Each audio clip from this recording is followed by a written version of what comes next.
Hello friends, मी प्रियंका. आज मी तुम्हाला भरलेलं वांगं कसं बनवायचं हे दाखवते. काल बाजारातून आणले होते. खूप मस्त काटेरी वांगे होते. आणि कधी पण ना भरलेल्या वांग्यासाठी ना छोटे-छोटेच वांगे घ्यायचे जे काटेरी असतात मस्त. त्याची चव पण छान लागते. मग मी पहिले तर बटाटे कापून घेतले, थोडेसे टमाटे कापून घेतले आणि हा शेंगदाण्याचं कूट आहे.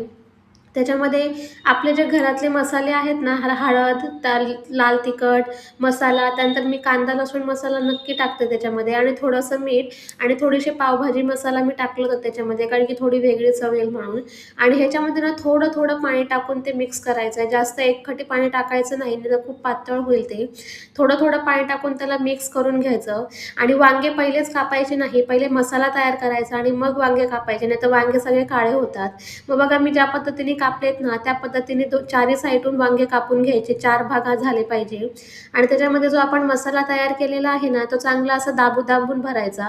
म्हणजे तो मसाला तेलामध्ये टाकल्यावर निघणार नाही असं भरायला पाहिजे. त्यानंतर मी ते सगळे वांगे भरून ठेवले होते. आणि त्यानंतर बघा हे भरल्यावर हे वांगे असे दिसत आहेत. आणि हे असेच वांगे झाले पाहिजेत मस्त आणि छोटे छोटेच वांगे पाहिजेत.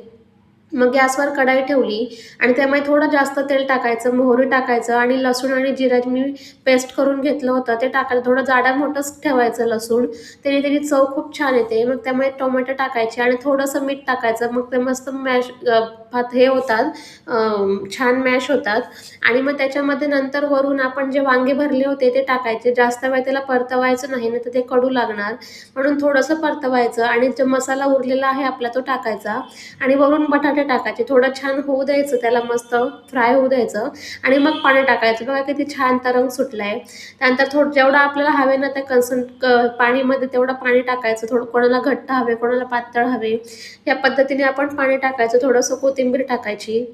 आणि मी ताटावर पाणी ठेवले, कारण की त्याच्यामध्ये पाणी कमी झालं तर आपण थंड पाणी न टाकता गरम पाणी टाकू शकतो. आणि ते छोटे वांगे असल्यामुळे ते पटकन शिजतात. मग आज जेवणामध्ये होतं भात, चपाती आणि वांग्याची भाजी. आणि खरंच सांगते ही भाजी तुम्ही एकदा करून बघा, खूप छान टेस्टी लागते. असं होता माझा आजचा दिवस. बाय.